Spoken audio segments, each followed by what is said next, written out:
Urganch shahrida viloyatdagi umumta'lim maktablarining hamda ixtisoslashtirilgan umumta'lim muassasalari o'quvchilari o'rtasida fizika matematika fanidan viloyat olimpiadasi o'tkazildi. Tafsilotlari muxbirimiz lavhasida.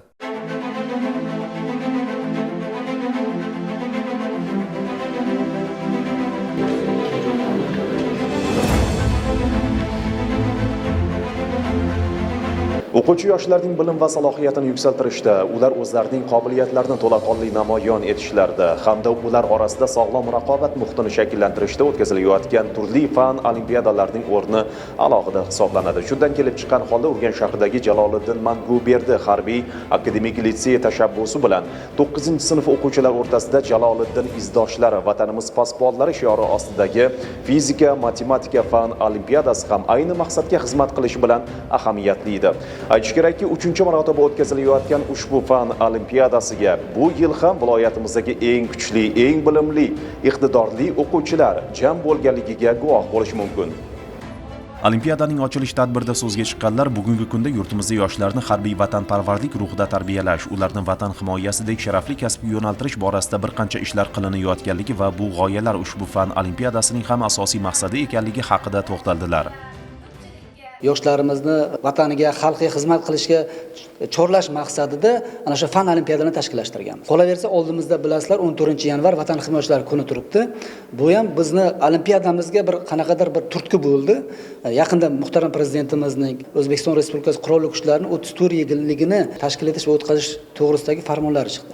Shu farmonning ijrosida ham biz yoshlarimizni bu yerga chorlab, ularni harbiy vatanparvarlik yo'nalishida targ'ibotni o'tkazish maqsadida ana shu olimpiadalarni tashkillashtirganmiz. Bu olimpiadalarimizni 3 yildan beri o'tkazyapmiz. Biz uchun bu doimiy bir an'anaga aylanib qoldi, to'g'risi. Bu yerda hozir butun Xorazm viloyatining barcha shahar va tumanlaridan saralangan, ya'ni 10 talikka kirgan o'quvchilar kelgan. Ana o'tgan yilgi fan olimpiadasida 260 dan oshiq o'quvchilarimiz ishtirok etgan. Ana bugun ko'ryapmiz 300 dan oshib ketyapti. Bu fan olimpiadasini nafaqat Xorazmda, biz Buxoro davlat universitetida va Farg'ona davlat universiteti fakultetlarida borib o'tkazib keldik. Jaloliddin Manguberdi bobomizning nomini nafaqat Xorazmda biz abadiylashtirish yoki shu targ'ib qilish, qolaversa respublikamiz boshqa viloyatlarida ham rejalashtirganmiz. Shuningdek, yig'ilganlarga Jaloliddin Manguberdi nomidagi harbiy akademik litseyda o'quvchi yoshlar uchun yaratilgan shart-sharoitlar, litsey o'quvchilarining erishayotgan yutuqlari, ularning harbiy ko'nikmalarini qanday o'zlashtirib borishlari haqida ma'lumotlar berildi. Shundan keyin ishtirokchilar belgilangan tartib asosida fan olimpiadasi bo'lib o'tadigan sinfxonalarga yo'l olishdi. Har bir o'quvchiga qatnashayotgan fani bo'yicha 30 ta test savoli va uni ishlash uchun 90 daqiqa vaqt ajratildi. Ana shunday belgilangan shinam va yorug' sinfxonalarda fizika matematika fan olimpiadasi davom etmoqda va 30 ta savolni ishlab bo'lgan o'quvchi yoshlar birin-ketin mana shu xonalardan chiqishmoqda.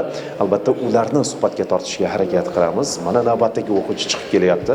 Assalomu alaykum. Assalomu alaykum. Sizni suhbatga tortsam, o'zingizni tanishtiring.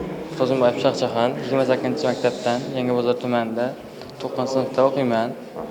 Qaysi fandan ishtirok etdingiz? Fizikadan ishlab chiqdim. Demak, fizika fanidan qatnashdingiz. Savollar qiyinchilik tug'dirmadimi? Yo'q, qiyinchilik tug'dirmadi. Shuning uchun tezda 30 ta savolga javob yozib chiqdim. Ustozlarim bergan bilimlar asosida shu olimpiadalarga qatnashib kelmoqdaman. Bundan tashqari respublika olimpiadalarida qatnashib turaman. Bunday fan olimpiadalari siz kabi yoshlar uchun aynan nima beradi? Bunday olimpiadalar olgan bilimlarimizni sinovdan o'tkazishda muhim o'rin tutadi. Bu jarayonni o'qituvchilar ham bevosita kuzatib borishdi. O'zbek olimpiadada Bog'ot tumani 2-sinf ixtisoslashtirilgan maktab internatdan ishtirok qilyapmiz. 2 ta o'quvchimiz olib keldik, bitta matematikadan, bitta fizikadan. Shunday olimpiadalar ko'p bo'lishi bizani ham, o'quvchilarimiz ham o'z ustida ishlashiga, kelgusida jahon olimpiadalarida, viloyat respublika olimpiadalarida ham yuqori natijalar olishina sabab bo'ladi deb o'ylaymiz.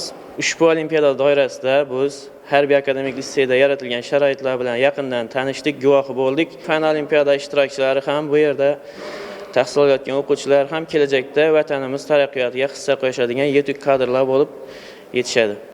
Yakuniy natijalarga ko'ra g'olib va sovrindorlar aniqlanib, ular tashkilotchilar tomonidan diplom hamda esdalik sovg'alari bilan taqdirlandilar. G'oliblar orasida Sardorbek Qurbondurdiyev ham bor.